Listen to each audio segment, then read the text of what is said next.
Welcome to Making It in Music, presented by TeachMusic.Academy, where we sit down with artists, musicians, educators, and entrepreneurs to explore what it means to make it in music.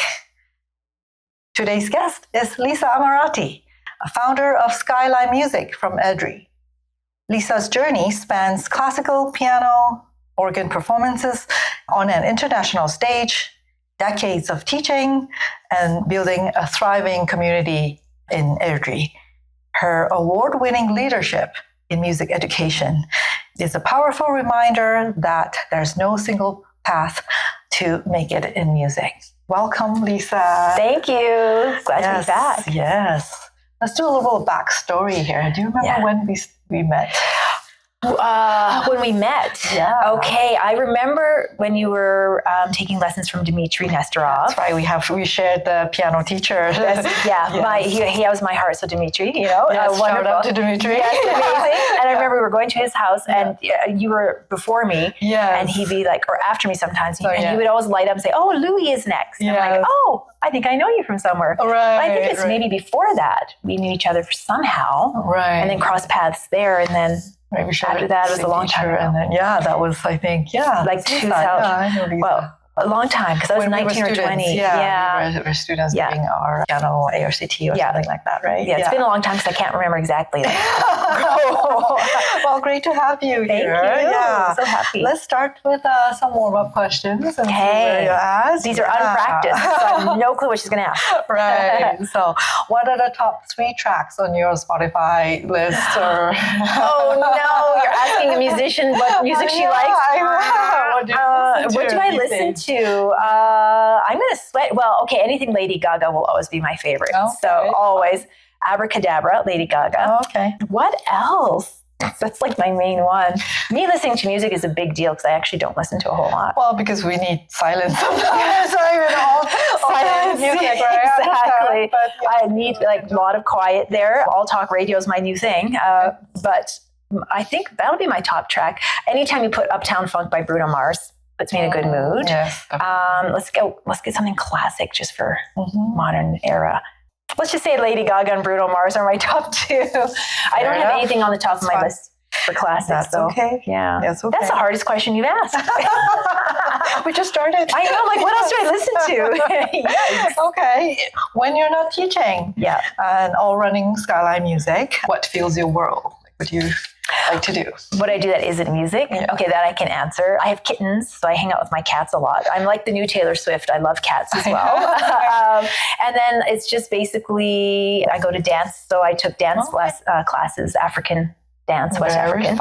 Very fun. You don't need very much coordination, so it works well for me. Not to put it down, that's a fabulous thing, but I go to take dance class, Zumba, and yoga. That's sort of my other things I do. Okay, those are very healthy things. They hurt.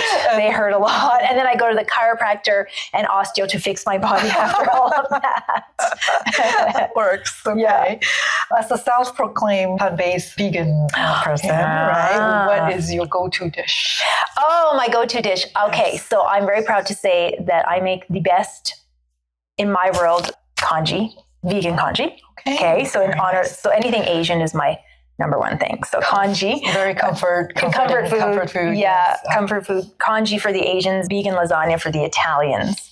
And I think like curries and all that, but give me some warm comfort food, anything hot and yummy. When it's rice, anything is my thing. So, yummy. Yeah. And pasta, always pasta. Right. Yeah. Yes. Okay. Last thing, any quirky facts about your cats?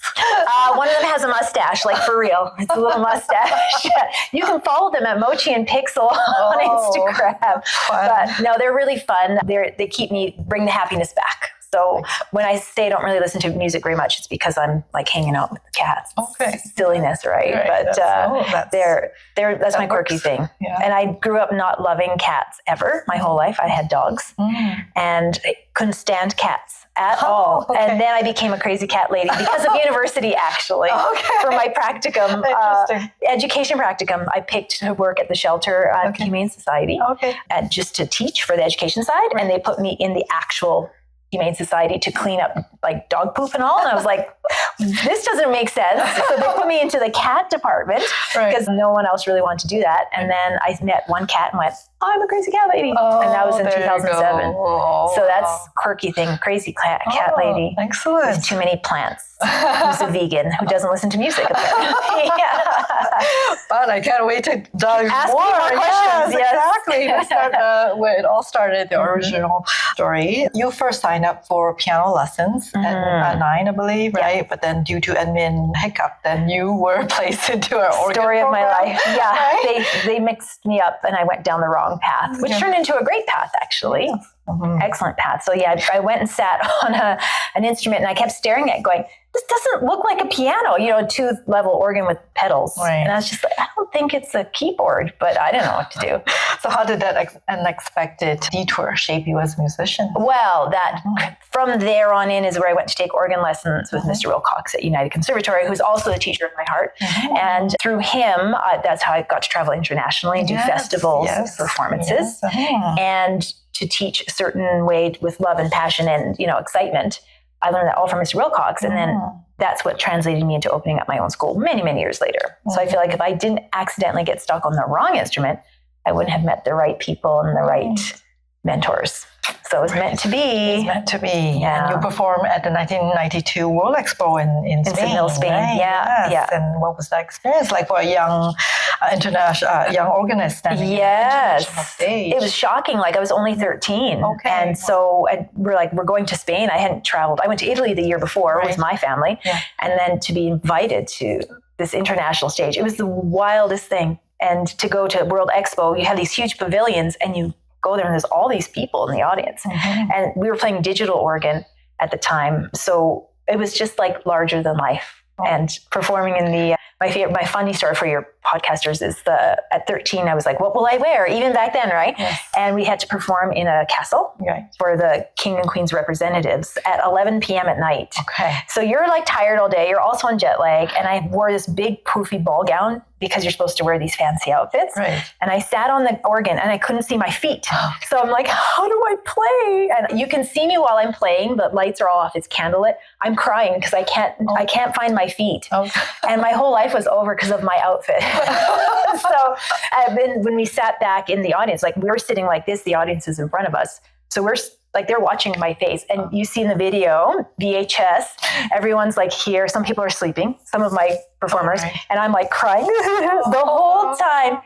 And did anyone really care? No, but I was probably an embarrassment to my but to my crew. Experience, but it's larger than life. Yeah, it sticks in your mind like your first big experience. Like you can never get that back ever, and it was the coolest experience ever. Yeah, and a lot of the friendships made on that trip, we still are friends to this day, 400 years later. Excellent. So when did you first feel the gravitational pull towards making music your career, your life's work? As a young little one. So I think age 4 or 5 years old, baby, I would go in my parents' basement and set up chairs and a chalkboard, and I would teach my little stuffies math, right? Which I would never do now. But, I would talk to them and treat them like school. And then my cousins who were always older than me would come over and pretend they were teachers and give me homework, and we'd mark homework. So I had a lot of education-minded teachers in my family. Right. And I was like, I would love to teach one day. It'd be so much fun. But I didn't know I would teach piano. I thought it would be school. Right, I see. And so I'm glad it turned into music, because then I wanted to have an instrument and play piano myself. Right. And my family said no. So I come from the family that's like, so my roots were not as easy, but they're like, no, you cannot take piano lessons, or you cannot have a piano. And I was like 5 or 6 years old and begged for it until age 9 when they finally gave in. And then that's how I got on the organ, by accident. Right. So so from a family who said no, and now I'm like, we should have let me start at age 3 or 4. I would have had 12 years experience more. But they were very supportive. I think they just wanted to make sure. My family values were, whatever you do 100%. Yes. Pick one thing and this is your life, which was surprising because most people do a lot, which I admire. But I mean, it paid off, right? It's what I've been doing. It's been working, yes. Yeah. Okay, let's talk about some of your training and to become a music educator here. You completed both Bachelor of Music and Bachelor of Education. How did the combination prepare you for the teacher and the school owner of Skyline Music? Such a good question. I have to take a deep breath because I get very politically unhappy with one part of my degree, but the music degree, I feel, didn't prepare me for running a business. And it's not supposed to. It's just supposed to make you stronger in what you know. At that time, I think when I was doing that degree, I think I was working here at Yamaha. Yes, yeah. You were working at Music. I was, yes. So that really helped me to see what a classroom environment is like. I found I got most of my training, my education in this room, more so than my bachelor degree in education. Because they threw you in the classroom, but nobody prepared you. No one trained you. You're just like, go teach a class. So those two degrees combined, having worked at Irene Bessie's when I was learning organ there, I think I switched there many years ago. I got to help out in administration. So I got to see that side of the world, which helped me for running my own business later on. But the degrees themselves, I think my education degree taught me how to work with more than one child at a time, think fast on my feet, always be prepared, and always have extra material to teach. Then I came here and saw Yamaha and went, oh my gosh, it's like my degree, but in music, which is what I wanted. Because my degree was classroom education, which I loved, but it was too far away from music. So I think it's important to have, if you can get the degrees, get them all when you're young. I mean, you can, but I'm glad I got both. And my music degree for me didn't feel like enough to go out and teach the world. I wanted to. Real world, right? Yeah, I wanted to be taught first. Did you get any of the entrepreneurship skill knowledge? Yeah. Where did you get that, or from university, or not really? No, I don't want to put down university. I mean, hey, it's wonderful. Yeah. I always recommend my students, you must get that training. That's my happiest time. Mine too. Yes. Oh, it's the best time of life, right? My happiest. Actually, I got all of my entrepreneurship from working at Irene Bessie's behind the scenes in her admin side for like 10 years that I was teaching there. This was before I even met you, probably. I would do the office, the admin, the bookkeeping, all, like filing, all of that to help me. And she had a school of 700-800 students. So that's maybe where our links come in as well, too. Yeah, Actually, yeah. I think we worked at Irene. Yeah, that's our link. Now I remember. That's how I remember you. Well, before it was by passing as a student in Dimitris, and then actually professional world, I think. I think it's there. Yes. Worked there at the same time. That's where we are. Now we really know each other. It's good. Right. But that really prepared me to see how that runs, and then to come here and from the teacher's education side, all of that outside. My degrees would not have prepared me for that. I'm not going to lie. Right. Because they're more education and music performance focused. Exactly. So that's why I wanted to start TeachMusic.Academy for that side, the entrepreneurship side for young students. Like back then, I wish I would took some business degree or business courses or accounting or something like that, but I didn't. It was all purely music. Which is so much fun. Oh, it's fun because it's all like you. But when you're like, well, I want to share me with the rest of the community, no one's there. So this is such a great idea because I think if we had this 20 years ago, whatever. We would know. Or maybe it's better we didn't know. We can learn and teach others, right? Okay, so tell me a little bit more about Skyline Music. You launched Skyline, I think 2007. 2007, yeah. What was the vision swirling in your mind when you opened the doors?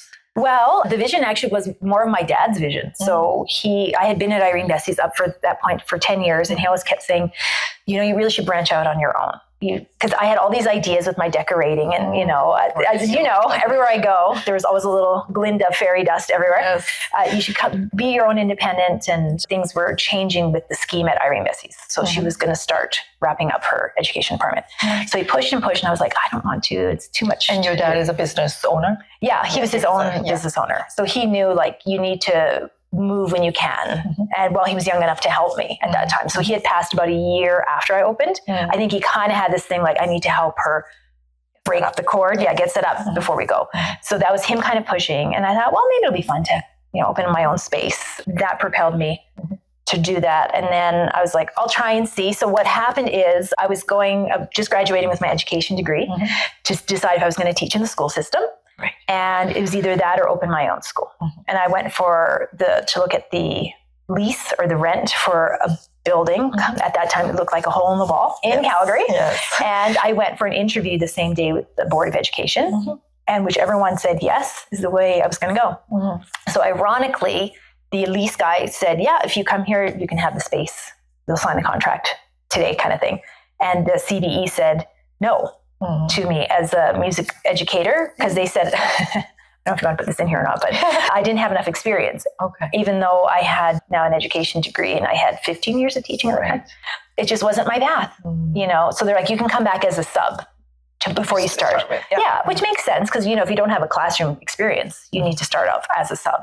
But I took that as no, which means yes to opening my own space. Okay. And it's called Skyline Music because the street was Skyline Crescent. And I was like, well, I want my first business to be in honor of the street that I found my space. And that's how it turned into. So it was a matter of yes or no.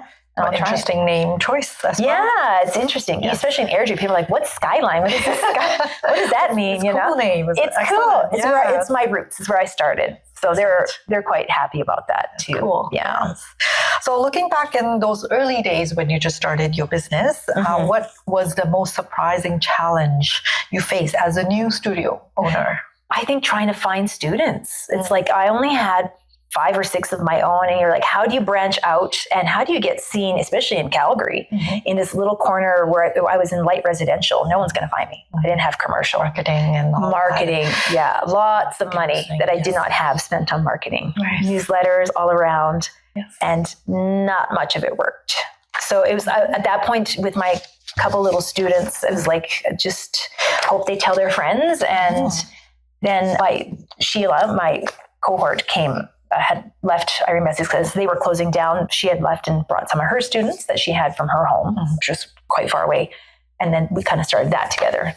And at that point, I got my hubby Russ to start there and help out. You always start small and you build it up. Like I started with 12 students too. Yes. From Jerome's Yamaha back then. That's right. And I built Music.Academy with 2 or 3 locations. Yes. And there, it helps to have that little pod. The ones that are kind of like who's left. And there was some neighborhood in the community. It's a small community. There were some people who started there. But yeah, it was very scary to go, now how am I supposed to pay this rent? You feel like you're a nobody. No one knows you. And then that takes a long time to get seen. So a realtor gave me great advice many years ago when I first started. He said, give yourself 5 years and establish your brand and your teacher, your school. Exactly. And reputation. And he was not wrong. It does take time, right? Yeah. But at that time I knew when I first started my Airdrie school, Calgary. I think that's when I came here as well. Because I'm like, you know what? I just want to make sure that I'm covered both ways.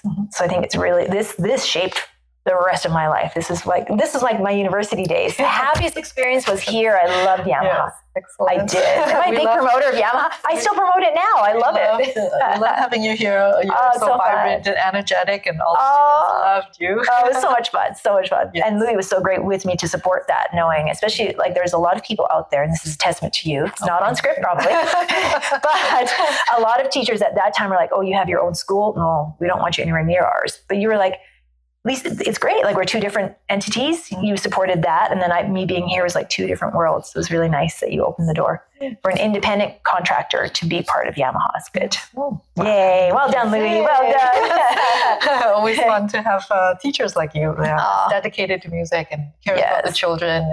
And nice programs to play with. It's nice that you had an open mind on that too. Yeah. So Skyline Music has grown steadily since the beginning days. What do you think has been the heartbeat of that success? Well, without sounding full of myself. Totally, it's you, Lisa.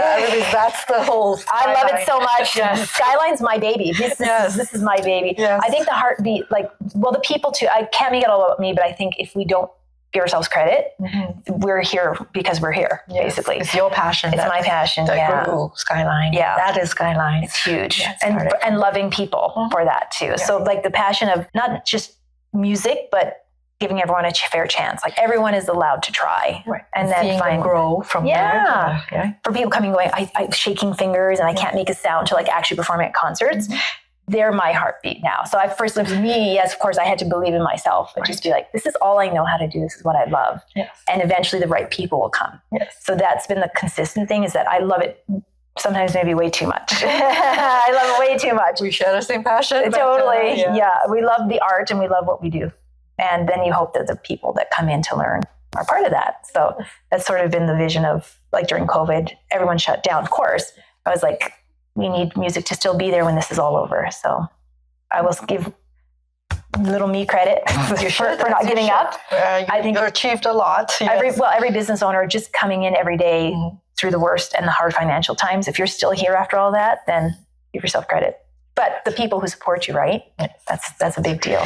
Yeah. So that sounds very, very self-indulgent. I'm proud of that. Oh, yes, you should be. Yeah. You've collected lots of awards and nominated for Airdrie Amazing Women Award, and also the Airdrie Mayor's Night Arts Educator that Award, was very 2018, super right? Cool. Yeah, and also recently the Arts Educator Award in 2023 as well. Yes. Excellent. Which moment of the recognition hits you the hardest? That one, yeah. So being recognized for the Airdrie Mayor's Art Award, that was 2023 or 20. What was it? Oh, 2023. A few years ago? Yeah, I can't remember. But, we don't get awarded or rewarded very much in our profession. There aren't any Oscars, there aren't any Grammys for us, right? Yes. And for many awards that when you're nominated for, I don't know if people know this, but you have to actually pay for the award to be delivered. Like you have to buy that award to put, so plaques, I'm number one in Airdrie, but you have to pay for that. For this Airdrie Mayor's thing, it wasn't a vote contest. You had to go through an extensive questionnaire about your principles, your values, very in depth talking about your whole beliefs. And then a panel of judges would judge everything you wrote about the questions they asked. And based on that, what they felt is how you would win or not. And so all of us educators had to submit this. It was like an hour and a half of typing. Wow. It was like a thesis, right? Yes. And then when they had picked me, I was up against a few people who've been in the community for a long time. Well deserved. Well, what I said made sense and it meant something to me. Yeah. So I was very proud of that because not only was it like recognition when I was at kind of a funky time in life, it gave me the validation. Yes. And I didn't have to buy the award. I was like, it's free. Yay! It's a real award. I actually won an award now, and I have to pay for it. Yes. It's great. Because anyone can get awards, right? But that was a reward. And I think at that point, if that's the only thing I ever have in my life, that was a big deal. Because someone gave it to me based on me, what I said. Not because I'm better than anyone else. I just meant what I said. No, yeah, definitely. Yeah. Well deserved. Oh, thank you. Okay, yeah. So next question, music education keep changing, right? So what shift in the industry do you find that challenge you the most, and how do you adapt to how music education it is now compared to when we started teaching? When we started teaching, we needed teachers to help us, and we still need teachers, but now everything is viral online. I can go online on YouTube and teach myself the song now. And I can find the sheet music for everything. So I think technology is a big challenge in our world because technology is like instant gratification. When students come to see us, they have to sit and listen and turn your phone off and be educated. And it's very different having people when our computer does everything for us. So I'm finding that's a challenge, but I'm learning instead of saying don't do YouTube, it's not good for you. I'll have my students still have the formal training and then bring me your YouTube song. Let's find the sheet music for it. Or yes, we can do just a few of those things together with the little lines that go down. But you can do that for a concert if you want. Like you can play that at a show. Do what that part of you can be for a concert and then let me deal with the formal stuff. And they love it. They feel like, okay, you're honoring what I like to do, but you're also training me for the future. Traditional way. Yeah. Traditional ways. Yeah. And helping them. And for many of the kids, I've got a few who taught themselves on YouTube before they even saw me. And some of them are fantastic. The piano playing they do is incredible, but they don't know what they're playing at all, right? So I show them, now we're learning to take the YouTube stuff that they're playing on the keyboard. I'm showing them, this is what the music would look like for YouTube. Yes. And it's like, oh, there's paper for that. There's dots. Yes. So you got to kind of find where they're at. Right. Connecting with their world and our world. Music. Yeah. Education. Yeah, it's very important to go traditional. But bridging both worlds at the time so that it connects to them. Exactly. Our world is all digital. Yeah, it's very digital. Yes. Many don't even know what paper is like anymore, right? Or have printers at home. Sheet music. Yeah. What's paper? I know. I said, can you print that at home? Can you go to Music Notes? We don't own a printer. Yeah. Oh, wow. So it's a different world out there. Different world. But I think the key point for any teacher is to honor the fact if your students are very digital, honor that, be digital with them, but also let them honor you to be traditional and, old school. Quill and feather. Right. It's the way to go. Yeah. Okay, excellent. Tell me your experience as an adjudicator for the local festival, right? Yes. You are the adjudicator for your Airdrie Music Festival. Yeah, we have that and the United Conservatory Music Festival that is done every year. I love it. I love it because I get to sit back and just watch these kids grow. And I used to love competing and getting the comments from judges. Right. And whenever I get that, you always feel so appreciated and seen. So I make sure when I judge, it's like very kind and give them little comments and comment on their outfit. Because if they're dressed cute, you just feel like, oh, someone noticed. They made an effort. They made an effort to dress up. Yeah. So I always make an effort to say, hey, you look great. And I really, really love it because I like to see little tips and tricks because I find sometimes kids will only listen to an adjudicator, not as much as their parents or whatever. And I was guilty of that too. But it's just such a nice experience to go, oh yeah, I was you once. And now, I don't have to worry about memorizing all that music anymore. It's very nice. On the other end of the table. Yes. Right. Yeah. Excellent. But that with teaching is so fulfilling. I wish I could do more adjudicating. I love it so much. Yeah. Yes. Okay. Let's talk about mentorship and Teach Music connection. So Teach Music emphasizes mentorship as a lifeline for young musicians who mentor you in your early days. And oh, it's like names. I gotta remember names. Early days, other than your teachers who are always your mentors. When I first started at Irene Bessie's, because that's where I said I got my music entrepreneurship from, Dan Morin, who's still teaching in the community, he was the principal of Irene Bessie. He set me up for the rest of my life with that. I could ask any questions as a teacher, as a person. What would you do with this student? And he was just the nice, sweet guy who would constantly have to answer my messages because we left voicemails back then, right? He really changed the game for me, Dan Morin. And then I don't remember who would be after, but like him, Dan Dimitri, Mr. Wilcox, right. of course. Of course. And Irene Bessie, who just took a chance on me. All of those people who are established in their business or art is what completely changed everything. You can't teach that in school. Right. Yeah. Yes. So, you need good mentors. You do. To nurture that. Yeah, definitely. And mine were mostly, so Dan was a teacher and still is, but I find the mentors are actually the teachers. Even if you're a business owner, if you're an educator, those are the ones you need to know. Not necessarily, the business is one thing, but I find if you only learn about the business, you forget about the connection and the person. Very hard to balance both worlds. Yes, right? That's right. I was going to ask about balancing as a nutturing, technical side, or how do you nurture a student as a whole person? Right? Yes. You're a psychologist some days and therapist, yeah. Teachers, you cry with them. You're right, yes. Yeah. There's many hats you wear. Like you're not just, some days it's not just teaching the piano. Right. I've had many students who've gone through passings of family members or their pets have passed and they've come right from that to piano. And you're like, okay, today we're just going to talk about how do you feel? And, let's listen to a song we want to think about to remember this day. Right. And even if you don't play it, what's the soundtrack of your life for today? And that's a big deal. And sometimes you're like, oh, but we have a piano exam in 2 weeks. This is not the time, right? That's the business or the teacher side of it. Or you just had a whole 30-minute class and we couldn't even get you to play your piano. That's the business side. Like, your family's paying for that. But then from all the feedback, they're like, she or the son, whoever, had someone to talk to and thank you for that. Yes. It's that knowing it's okay to have that one day. So you have to nurture, you teach the personality sometimes more than the piano. Exactly. That's always been my motto. That's so excellent. Check in with your kids. I find that some days we are the only other person that they can talk to outside of the family, right? And confide in some feelings or what happened at school and things like that. Right? It's tough. Yes. Yeah, and I always my teacher, a few of them, not all, would build that connection with me where I could just talk to them about my day because I wasn't going to tell my parents. Yes. And I'd be like, you become a trust source for them. And it's great. It's hard though.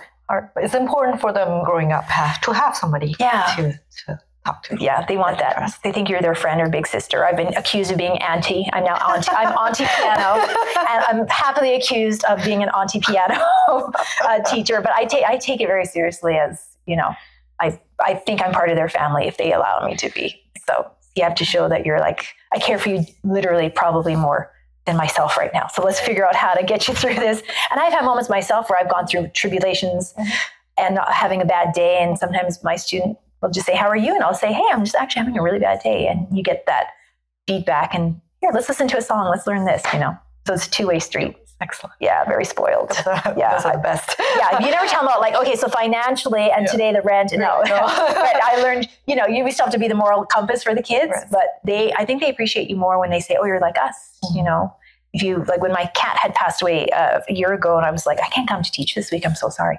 They would ask, or they draw pictures of cats for you and just go, oh, you get it. So imagine when a kid feels that, or even an adult student and says, oh, she cares. Or if you text them a few days later, how are you feeling today? Oh, it's not just in the piano room. So very important. Connections that way. Yeah. Huge. Yeah. Excellent. Okay. So the last part of our podcast is a time travel segment. Oh. Yeah. So am I going forward? Am I getting older as we speak? No. Going younger. Yes. First. There we go. Yes. If you would visit your younger self, 16-year-old, or that's preparing for RCM exam, or you're going into university music, what would you whisper to her? Don't do it. No, no. To my younger self, I know if people ask this question, I always think, what would I tell my younger self? I would probably tell my younger self, this is what you're going to be doing for the rest of your life. So have fun, make the connections. Don't sweat the small stuff. It's like the quest of perfection. That exam mark doesn't really matter in the end. It's the long-term goal. So just keep going and have fun all the way through and follow your passions and go for it. Yeah. Like if you love it, you're going to have to love it more than you think. And it's okay that it's your whole life. It's totally okay that it's your whole life, because we get taught you need to have 5 different things, but if you know what you love, then this is who I am. Right. So yeah. Okay. That and could you practice more? Maybe you could. Maybe you should have practiced more when you were younger. Right. Pay more attention in school, because one day your student's going to ask a question that you can't answer. Yeah, but absolutely, just love it more than you think, and then and just accept the fact this is who you are. The end. Very good. Yeah. Now let's jump forward. No. What do you think the future Lisa would thank you for? Oh, that's another good question. I think she would thank me for just still caring about what I do and the people around me. I know the word don't give up. I don't like that sentence, because sometimes we kind of have to have temporary give ups on ourselves to say, I give in is better than give up. But I would just say, hey, you know what? You did it, and good for you. Everything you thought that you couldn't do, you did. And yeah, you should be patting yourself on the back, because it's kind of it's a long road. It's a long road, but you did well. So far, we don't know now what my 16-year-old self would say, but that's okay. Yeah. So no regret. I have no regrets at all. Other than I wish I could have started piano when I was 3 or 4 years old. Mom and dad. Okay. So last part here. What does making it in music mean to you at this stage? Seeing the students that I've taught since they were babies turn into 20-year-olds, 25-year-olds, get married, have kids, and bring their babies back to me to teach. I think a full circle moment. Rewarding. Yeah, most rewarding. I haven't had that yet, but some of my older students have babies now. I'm like, 5 more years? Yes. That for me is just knowing that that's the kid that I grew up with. Yep. And now they're becoming their own people. And when they all want music part of their lives. Right. For me, it's seeing my former students come back and be teachers. Yes. Choosing that as a profession. Yes. It's like, you're like, yay! They really liked what we did. Yeah, it's a very good way to say that. I think that's huge. The full circle moment's a big deal. Yeah. So then it's like, okay, and you still love music, and they all have, my goal is that they all have one amazing memory of their journey, even if they're not music teachers. I always tell everyone, I want you guys to remember, I remember that class with Lisa. I remember we used to go to her school. It was fun. That's it. Yeah. Then my job is done. Exactly. My 95-year-old self will be very happy about that. That's what we hope for. Yeah, definitely. It's legacy, right? Yeah, it's ongoing for sure. Thank you, Lisa, for coming in and sharing your journey and your stories and your insights. We appreciate that. Thank you. I feel like we should do a little bit of sing-along and dancing now, right? We're in the right room. So thank you for having me. I don't ever remember sitting on this side, but I do remember sitting on the other side. It's fun. Yes. Wonderful. Great. To our listeners, remember, making it in music isn't just a straight line. As you can see, it builds from one lesson, one mentor, and many brave stops at a time. So this is Making It in Music, presented by TeachMusic.Academy. Thanks for listening. See you next time.